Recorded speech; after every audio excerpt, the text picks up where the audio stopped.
Hello and welcome. You're watching News Central Television. I am Judith Atibi. It's time for News Central now, and here are the top stories of this hour. JAMB rescheduled UTME examinations enters second day in Lagos and Southeast states. Senate President Godswill Akpabio says all political parties in Akwa Ibom State have merged into a single movement to support President Bola Tinubu, Governor Umo Eno in 2027. And Senegalese Prime Minister Ousmane Sonko pledges support for Burkina Faso in ongoing fight against terrorism. Details shortly.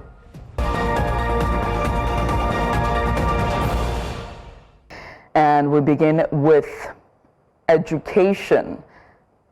Now, begin with education. As JAMB technical glitches, candidates have expressed their concerns while hoping for better scores. Parents, however, call for an overhaul of the entire system due to the examination's rigorous process. News Central's Ololade visited one of the accredited JAMB centers in Lagos and files this report. These are candidates of the 2025 UTME, patiently waiting to retake their examinations in one of the accredited JAMB centers in Lagos. While some students who were waiting to sit for the examination at the scheduled time, others who sat for the exam earlier in the day commended JAMB for improving on the technical glitches as they hope for a better score this time. This one was okay, there was no glitch. At least on the last one, my questions were not complete. And this one, my questions are complete. They're free and were easy. I think the exam also was easier. It was made much better and according to everyone's liking. And I think I read the exam out of a 5-star 4.5. Because previously when I saw my score, I was like, no, this is not my score, this is not my score. But now I know I will make it up to 200 and something, 200 and above, or probably 300 also. So when I received my results a few days back, I realized that my scores were not what I felt it was going to be. So I was disheartened, I was feeling bad, but now that I've rewritten the exam, I feel a bit better and I feel a bit confident that I'm going to do better now. Thank you. Some of the parents present at the JAMB Center expressed their dissatisfaction towards the examination body, emphasizing that the entire process of writing the exam is a rigorous one for the candidates, hence an overhaul of the entire system. This 6:30 is too early for you to wake up 5 o'clock. Some like one girl, she missed her paper today because of the 6:30. She said before she could receive the message, it was late, and she's coming from far. She has to miss that exam. It's not good. They should do something about it. A rigorous procedure for somebody to wake up as early as before 6, and you are coming for an exam. Then, irrespective of the transport situation in Lagos and others. So I think it's cumbersome. I don't cherish it. They should review the process. About this jam, it's not funny at all. It's not funny. It's so stressful. So stressful. And the time they gave us was too short. I beg, even the children said they're frustrated, they're tired. Most of them are writing WAEC now. Some that have paper have to leave their Greek today to come and write the jam. And the time they gave is too short. And many said might not even know that they are rewriting it.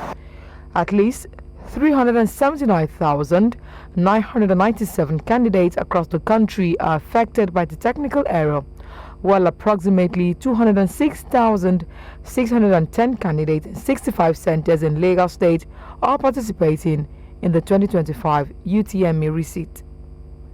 In Lagos, for News Central, Omolola.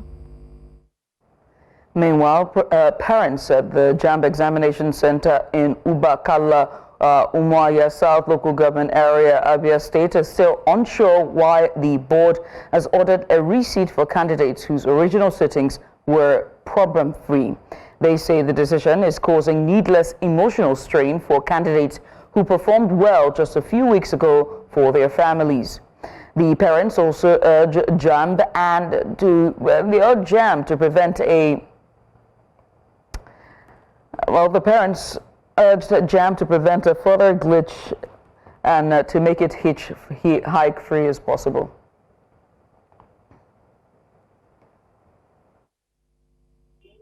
They are supposed to receipt those people that score low.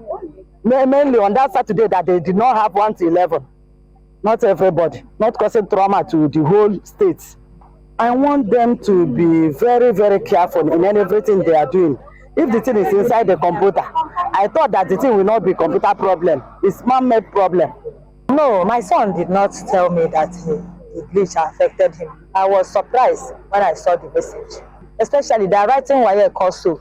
It was the clash and the distance is too much. It affected them, even us parents. It affected us, extra expenses. As I have been here since 6 a.m. I was even there with her the day she wrote the JAMB, so there was no problem, there was no issue. This is the first time in history that JAMB is having a receipt in all the centers in the southeast, like from what I heard. And this is Nigeria, so anything can happen. I'm now joined by our correspondent Chinwe Ogeli reporting live from Umuahia South Local Government Area in Abia State. Also joining us will be Israel Efe-Robo, who is currently at Perfect Angels CBT Center at Bulegba, Lagos. And later on during the course of the conversation, we're going to be joined by an educator and public affairs analyst, Dr. Ikechi Nwogo. But first, let me start with you, Chinwe and Israel. But ladies first, as always. Chinwe, what's the mood like at the center you're at, and what have been the reactions from the parents and students? Well, the days have finished their examinations and left. Now we have the second set, which is the last set today. In element of now, the exam will be over. Some of them have already started coming now. Started at 8 a.m. Just to conclude at 12. So in a common the case there, but then the parents have expressed concern that like 10%. We seem to be having issues with your connectivity, Chinwe. It's very slow. It's lagging, so we can't hear you clearly. But if you can take off your earpiece device, so we can, maybe that can work. But for now, you seem to be breaking there, so we can't hear you clearly. But let's try Israel. Israel, you are at Abule Egba. We spoke to you earlier on Breakfast Extra. What's changed so far? What's the mood like? Have all students finished writing examinations, or are we still waiting for more candidates? Oh, Judith, indeed. The mood has not changed. People are expecting their wards to go ahead and do the best that they can. Nothing has changed since the last time that we came on Breakfast Extra. There are 5 sessions that will be taking place today, talking about the receipts for the examinations. It started at early as 6:30. The first paper started at 8 o'clock because what they do is the students come in, they are accredited, they are verified, and the exam starts. It takes about 2 hours. The first session was at 8 o'clock, 10. Next session started about at 10 o'clock, finished at 12. And so the process is smooth, it is ongoing, and standing here close to me here, I have one student who just finished taking the exam. I'll talk to you in a moment, and then there's also another student here who also will be going in a moment. So you just finished your exam, right? Yes, I did. So how did it go? It was nice. I did a lot of questions, like I knew the ones I knew, and I left the rest to good. Did you experience any form of challenge like the last time? Not really, but somehow, just a little. Were you able to submit your answers this time around? Yes, I submitted. At any point during the exam, were you logged out? No, not at all. Not at all. So how was the exam this time around? Was it easy? Was it smooth? Did you enjoy yourself? Yes, I did. I enjoyed myself. So if the results are out in the next few days, do you think what you will see is actually your performance? Yes, I'm sure if they mark it right, it's my performance. Fantastic, thank you very much. And then we also do have another student here who is waiting patiently for her session that will be happening in just a moment. So just come on to us now and talk to us. This is News Central. Thank you, because I know you must be under some form of pressure going into the exams. How are you feeling before the exams? I'm a little bit scared, but hoping that I can do better than the other time. I'm hoping I can do better than the other time, so I'm hoping for the best. Are you ready for the exam? Yes. So tell us about your experience the last time. I felt so bad when I saw the because, and mostly the thing that is in that examination was very simple. Like we came out, we were like, the questions are so easy, but all of a sudden we saw our results, we were very, in fact, just broke down into tears. So I'm hoping for the best this time around. Thank you very much. Indeed, even the parents are also hoping for the very best as well. The student I just spoke to here, she's here with her guardian. So tell us, what exactly is the mood right now with you? Are you excited about anything? Yes, I'm excited because I knew that very well God has a purpose for this. Because the last time we are there together, but I surprised to my understanding, she told me that she did perfectly well, and he even tell me that it was so simple that he did well, but when we'll be able to, by the time they sort this out, so I surprised with what I'm saying. So then she was crying, saying that is not our course. So but at the end of the day, I was calm down that God has the best of whatever that is going to be will surely be. So along the line, she was the person that was checking her phone before she found out that they're going to redo it. So I was excited too, so that she can be able to get what she wants. So I'm hoping that this time around, the Lord will intervene. Thank you very much. Thank you. So, Judith, so that's the situation right now. The parents are hopeful. The students are also hopeful that this time around things will change, and then they will go in, have their exams. It will be smooth. There will be no glitches of any sort, and hopefully they will smile at the end of the day. Hopefully they smile indeed. Do we have Chinwe? Chinwe, are you still with us? Before, unfortunately, we have lost Chinwe's connection there. Let's bring Dr. Nwogu, Dr. Ikechi Nwogu. Doctor, thanks so much for just sticking by us and just being patient there. Let's just get started, shall we? What do you think of JAMB's decision to have candidates retake the exam due to technical glitches? How can the board ensure transparency in its processes just moving forward? Well, I think I'm not happy to think that this would be a Nigerian factor. Whenever anything, it's either JAMB today or INEC tomorrow or otherwise, there are always technical glitches. And this is owed to the fact that we don't drive at excellence to its extremes in Nigeria. We let a lot of things loose. This is not the worst there has been. I think what makes the difference this year is the fact that JAMB was called out. There was a hashtag on social media, "This is not my result." A lot of parents, were calling out. I mean, you hear one of the parents on your screen saying that every candidate who scores low should be made to resit. I mean, that's not the case in point. In the mix of the population is a lot of those candidates who didn't prepare for the exams, who actually didn't write well in the exams. But now everybody is taking the opportunity to say, "This is not my result, let's have a receipt." Oh, JAMB should be scrapped and all that. I think at this time, if I would suggest, things like this should never happen again. JAMB has the resources to provide all the required numbers of servers and make sure the algorithms are set right, their configurations are set right, and the necessary things are put in place. Of course, there's a mock, and you realize that even during the mock, my own daughter almost sat for the mock. She was scheduled for 6:30, and at 4 o'clock, she had 4 p.m. She was scheduled for 6:30 a.m. for the mock exams, and at 4 p.m., she hadn't been called into the exam hall. Okay, because they were still having to sort out technical glitches. And when that happened, I knew that it was going to be the case. 2 years ago, my elder daughter was in the same situation. In fact, at 6 p.m., we had to leave the exam hall. Someone who was scheduled for a 9 a.m. exam. So this has been a repeat case with the UTME over the years. And I'm sure that there are worse cases. Now, sitting in the exam hall, you have candidates whose systems will time out midway.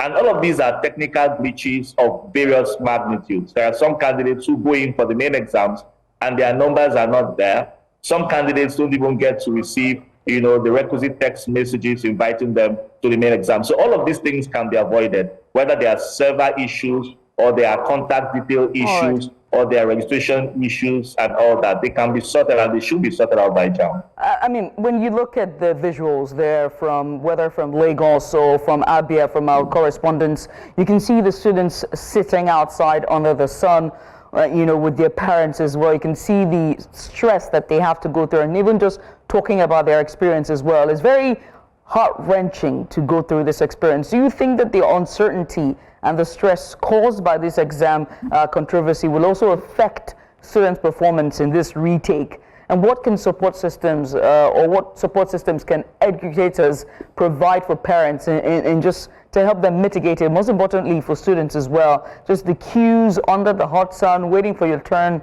is too much. It's way too much. I would want to believe that JAMB has learned their lessons, though the hard way. For this receipt, they will do everything possible to ensure that they don't get called out a second time. So a lot of their complaints would have been perfected.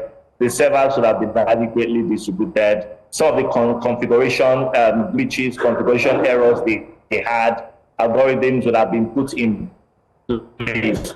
But for support systems, it's sad to note that if the rains come now, these children will just have to run into the cars of their parents or near shelters, because the CBT centers that have been provided do not have auxiliary services. Most of them just have provision for the number of candidates as accredited, except where parents themselves will have to resort to nearby eateries or something for shelter from the sun or the rain, as the case may be.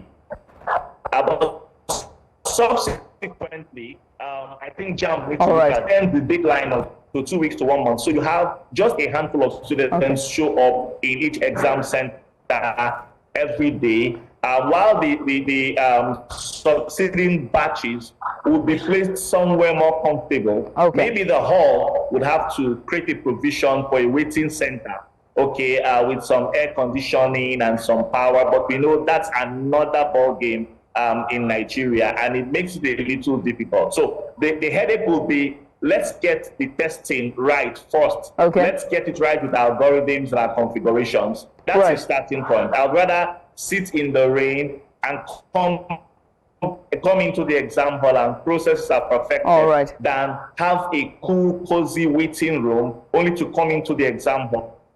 All right. I mean, Doctor, I want to say thank you so much. If they're able to do this in batches for the receipt, I wonder why they cannot do it on the D-Day as opposed to having all of them come out at 6:30 a.m. in the morning to come write examinations, not putting into mind, the logistical challenges that could happen. But I must say thank you, Dr. Nwogu. We'll try to come back for this conversation where we have our correspondent, Chinwe Ogeli, who's on standby at the capital in Abia State, Umuahia. But first, let's go on a short break, shall we? When we come back, more on education and also plenty more. Stay here. And you're welcome back. As Nigeria joins the rest of the world to mark the International Day of the Boy Child, stakeholders in Abuja have called on the federal government to focus on boys' development, education, and the protection of their mental well-being. Our correspondent Joshua Marayi reports from Abuja. Every May 16, the world turns its attention to the boy child, an often overlooked figure in conversations around child development.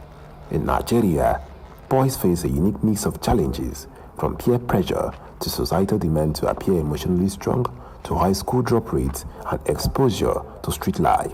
And I feel concerned for them because we are not really talking about them, and I think they need our attention, But the society is not paying much attention to boys' child. For many communities, raising a boy is still tied to outdated ideas of masculinity.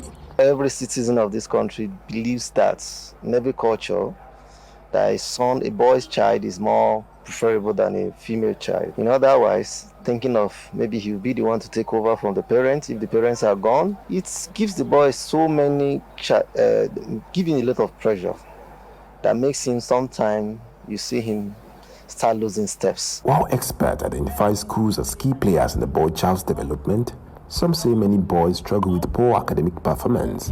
bullying, and societal expectation that label emotional reactions as weaknesses. If you go to schools now, when they are doing prize giving day, you notice that girls are really taking the lead. They are taking the lead academically, and we need to pay more attention to boy children because they are going to grow up to be people's fathers. And those girls that are doing very well in the society, the boys are still coming to be their husbands. As the Federal Ministry of Youth Development in Abuja commemorated the day, stakeholders at the ministry say it is time for deliberate investment in the well-being of the boy child. They say programs that promote emotional intelligence, mental health support, mentorship, and responsible fatherhood training are needed for their development. We believe that every boy child deserved to have a quality mentorship regardless of their backgrounds and economic status. Therefore, this initiative that is coming like this, we can provide our boy children with the support they need to succeed. We can help them to develop the skills and value they needed to become the responsible and being productive to the society. As Nigeria celebrates the boy child, the message is clear. Boys are not just future leaders, they are children that must be protected, supported, and heard. In Abuja for News Central, I am Joshua Imarai. The International Day of the Boy Child, marked every May 16th, shines a light on the well-being of boys and the unique challenges they face, from poor access to education to mental health struggles and societal pressure. However, advocates say boys must not be left behind in conversations about child development and rights. At different events held in Lagos to mark the day, various speakers called for stronger support systems to help boys grow into confident, responsible men. News Central's Chewashe Enyo completes the report. May 16 is a day to celebrate boys, their well-being, their happiness, and the unique contributions they bring to families and communities. The International Day of the Boy Child, although not officially recognized by the United Nations, is a global moment to reflect on how boys can be supported to grow into men of honor, integrity, and purpose. Communities should encourage healthy masculinity and not tell children, do not cry, you're a man, you don't express, they will see you differently. They'll laugh at you, they'll joke at, they'll make jokes of you. There should be children-centered programs, so you have opportunities for both boys and girls. So possibly if you need like a program for 100 children, you have 50 boys and 50 girls going for the slot, so that boys and girls have equal opportunity. This year's theme, building self-esteem in boys, stand up, be heard, be seen, encourages families, schools, and communities to create safe spaces where boys can express themselves, learn resilience, and feel valued. I don't think stereotyping is great. I don't think it should be done. The boy child should be allowed to express himself. We need to teach our boys that they are valued, that they are deeply appreciated, and that they can express their emotions, that they are safe around us. So they are not meant to just lock up themselves. The message is simple. Boys are not asking for more, just not to be left behind. While girls continue to fight gender inequality, boys too are at risk, from child labor and school dropouts to mental health breakdowns and toxic masculinity. There is no how we can have saner and peaceful society if we neglect the boy child. And because of their role in the society, they are very, very important. Without self-esteem, it's almost impossible to go far in life. If you're not confident in yourself, you'll find it difficult to progress and make decisions. When you keep the home intact and the school plays its important role, the boy will be rounded and will be ready to influence his society. Many boys grow up with limited support, often left to deal with societal pressure and harsh expectations on their own. As the world marks the International Day of the Boy Child, the call is clear. Build boys up as they grow into men who build stronger families, safer communities, and a better world for all. In Lagos, for News Central, Sewisi Anyo. The Senate President Godswill Akpabio says all political parties in Akwa Ibom State have merged into a single movement supporting President Bola Tinubu, Governor Umo Eno, and himself ahead of the 2027 elections. Speaking at a constituency empowerment event in Ikot Ekpene, Akpabio declared that political decisions in the state have dissolved, or rather, political divisions in the state have dissolved, with all parties now united behind a common agenda. He commended Governor Umo Eno, a PDP member, for promoting peace and unity, describing him as a man of God whose cooperation with the presidency has driven development in the state. The announcement comes amid increasing political alignment between APC and PDP leaders in Akwa Ibom State. During the event, Akpabio also distributed vehicles, household appliances, and awarded scholarships to constituents. In a significant step towards a sustainable future, Nigeria's financial sector has convened to deliberate on its pivotal role in steering the nation towards a green economy. The Executive Roundtable in Lagos brought together key stakeholders to discuss strategies, challenges, and commitments essential for this transition. We have more in this report. Take a look. The roundtable session held in Lagos served as a platform for financial institutions to explore avenues for increasing access to climate finance and advancing green finance initiatives. Experts emphasized the urgency of integrating environmental considerations into financial decision-making processes to mitigate the impact of climate change and promote sustainable development. The Green Climate Fund is in its mission to Nigeria to help Nigeria to start thinking towards having a Nigeria country-specific projects.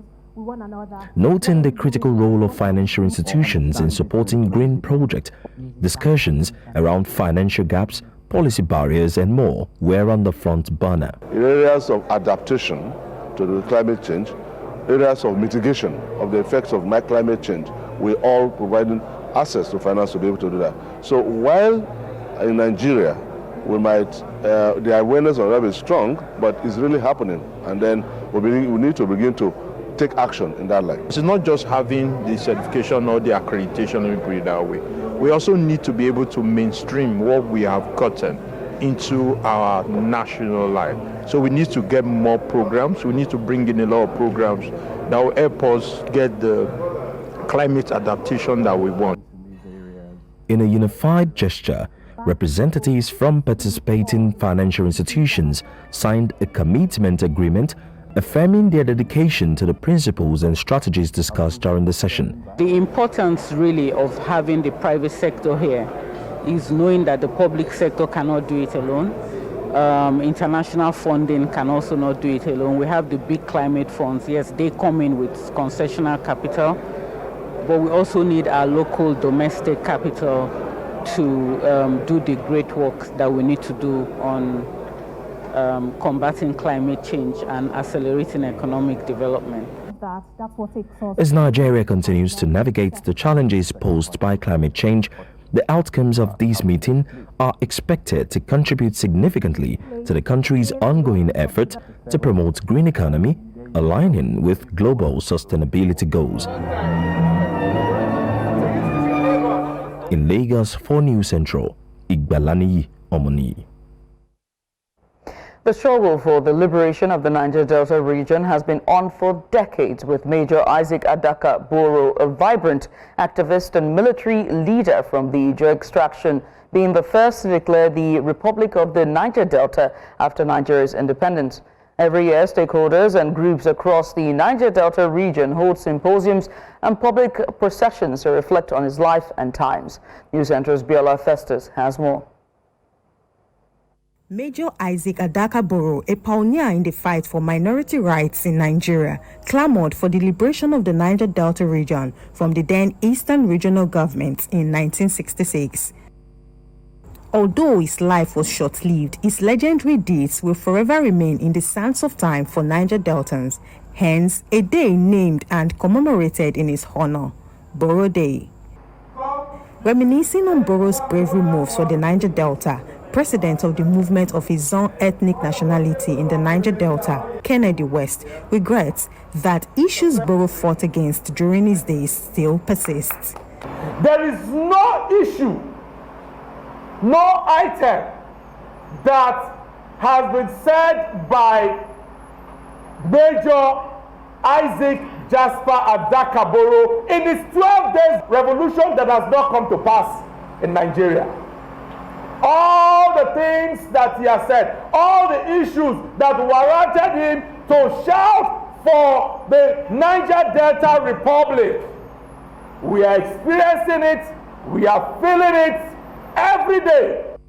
57 years after Boro's death in his active struggle for the liberation of the Ijaw people, the Niger Delta region remains bedeviled by underdevelopment, oil pollution, environmental degradation, and social injustices.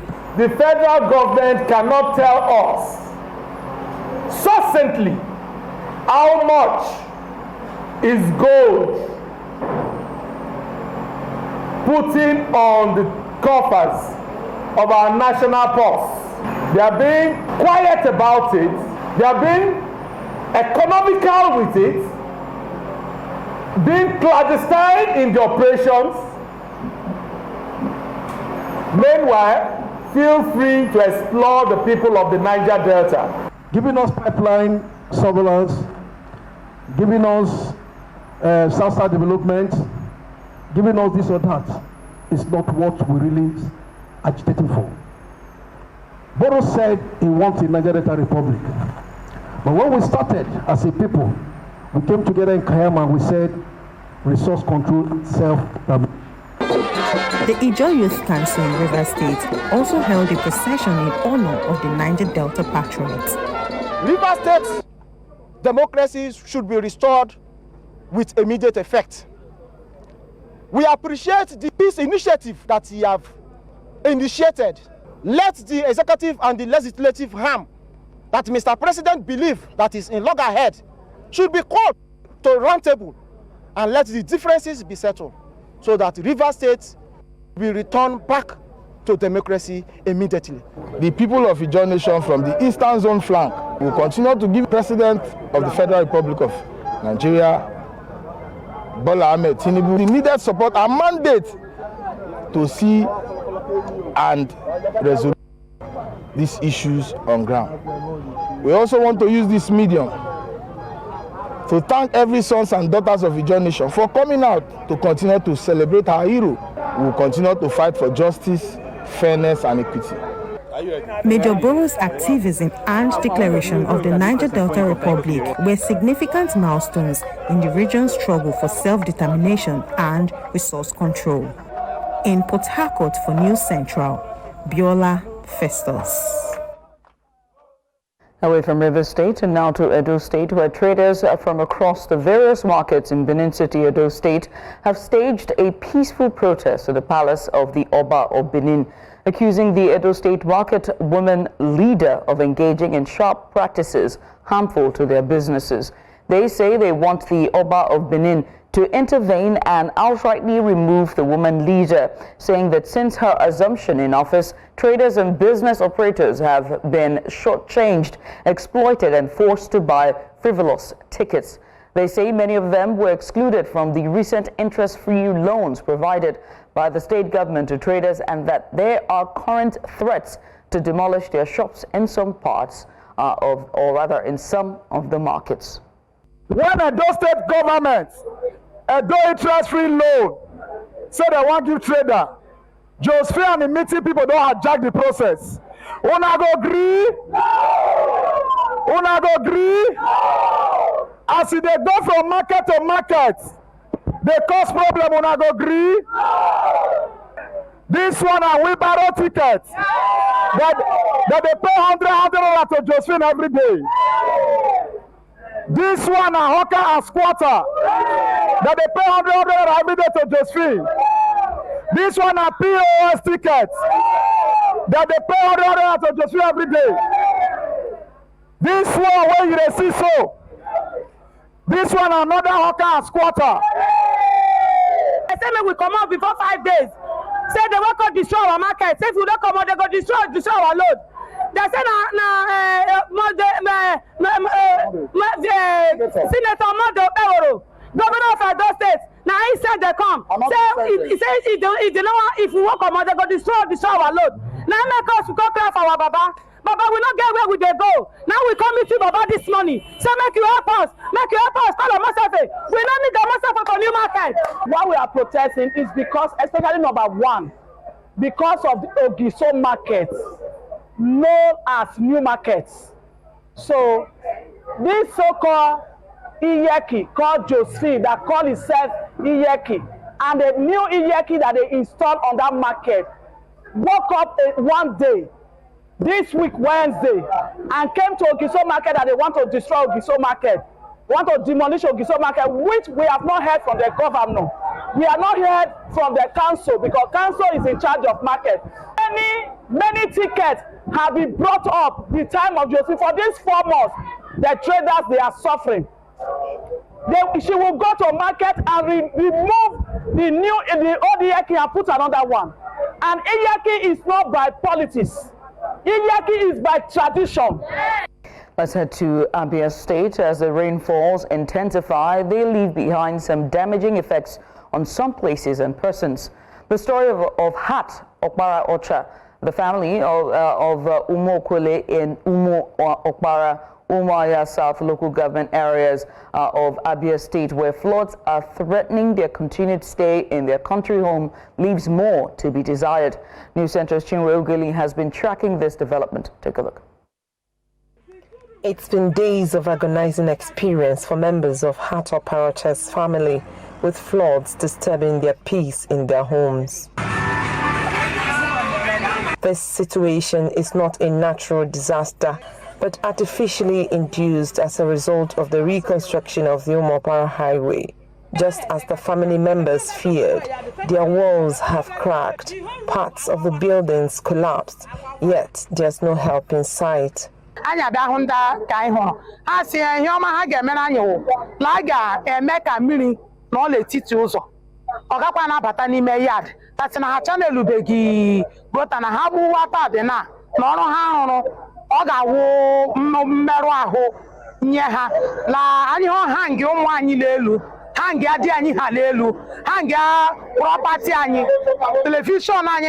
The family are accusing the government and community leaders of leaving them to their fates of sleepless nights, damaged property, and health threats.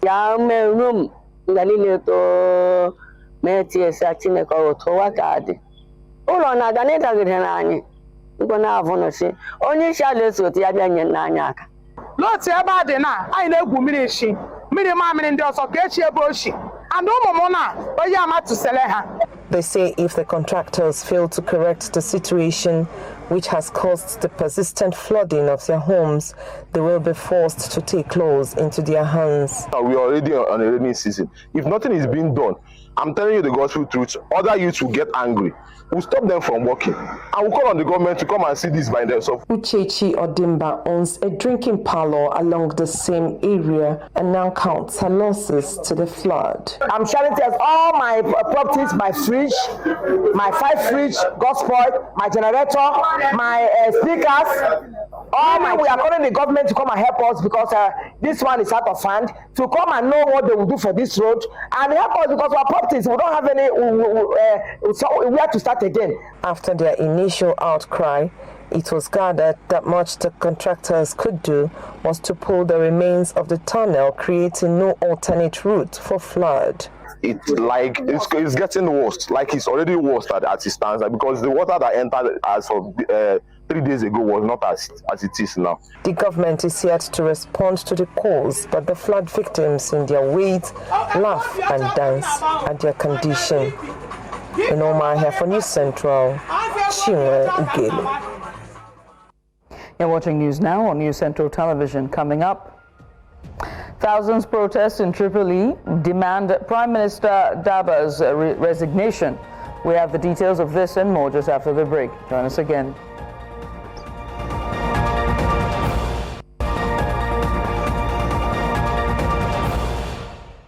And you're welcome back. Thousands of protesters have flooded the streets of Libya's capital, Tripoli, demanding the resignation of Prime Minister Abdulhamid Daba. The demonstrators expressed outrage over the government's handling of recent deadly clashes between rival armed groups.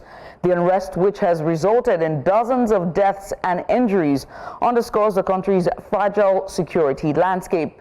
Protesters accused the Prime Minister's administration of failing to control the escalating violence and called for accountability and new leadership.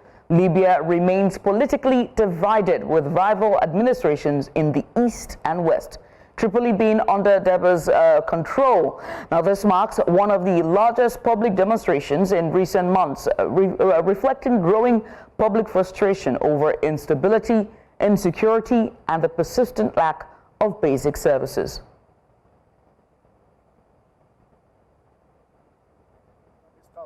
الحكومه وتشكيل حكومه وطنيه لتواصل وطنيه يتم الاتفاق عليها، كذلك يطالبوا بفتح التشكيلات المسلحه. اخواني الليبيين يريدون دوله ديمقراطيه مبنيه على الحق والعداله والمؤسسات، لا نريد اي كلام ثاني.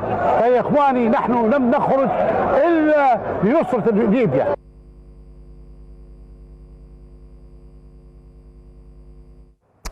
During an official visit to Ouagadougou, Senegalese Prime Minister Ousmane Sonko pledged his country's support for Burkina Faso in its ongoing fight against terrorism.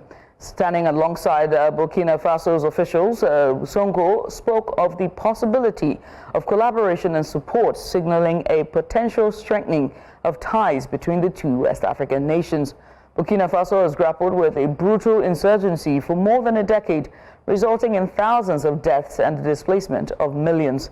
Sonko's visit could mark a turning point in regional cooperation as both countries confront mounting security challenges. He stressed the importance of solidarity and African-led solutions in stabilizing the region, comments that were warmly received by Burkina Faso's leaders seeking broader regional backing in their fight against terrorism.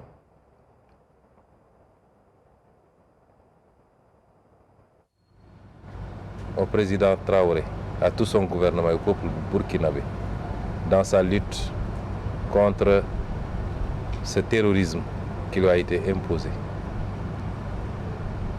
Envisager toute possibilité de collaboration et de soutien face à cette épreuve.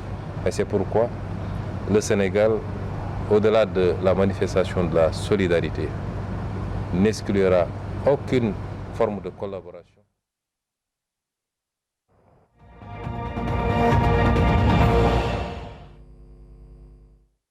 News Central TV has partnered with Ball for Her and other key brands to launch Screen Me Active, a gender equality sports mentorship program under the African Lead Hers initiative. Focused on empowering young female athletes, the event blends mentorship, fitness, health education, and interactive challenges. Aimed at promoting gender equity through sports, this collaboration provides girls with valuable tools and role models to inspire confidence and athletic ambition. The program encourages a healthy lifestyle and opens pathways for youth development in sports. With support from multiple organizations, the initiative marks a significant step toward building a more inclusive future in athletics. The Ogun State Police Command has assured residents and visitors of maximum security as the 22nd National Sports Festival tagged Gateway Games 2024 begins in Abeokuta. With over 15,000 athletes, coaches and officials expected, the command said it has deployed conventional police and tactical teams across the state. The Commissioner of Police, Larry Ogunlowo, emphasized the command's commitment to ensuring a safe and hitch-free event.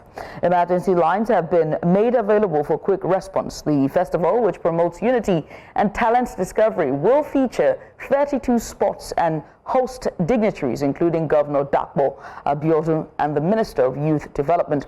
The opening ceremony is set to take place at the MKO Abiola Sports Complex.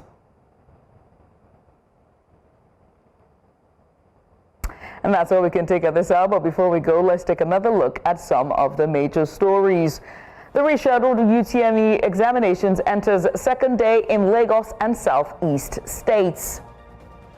Senate President Godswill Akpabio says all political parties in Akwa Ibom State have merged into a single movement to support President Bola Tinubu and Governor Umo Eno in 2027. Senegalese Prime Minister Ousmane Sonko pledges support for Burkina Faso in ongoing fight against terrorism. Now, do remember, they can send us your eyewitness report to the WhatsApp number now showing on the screen. And while you're at it, make sure to follow us on social media. We're at News Central TV on all social media platforms.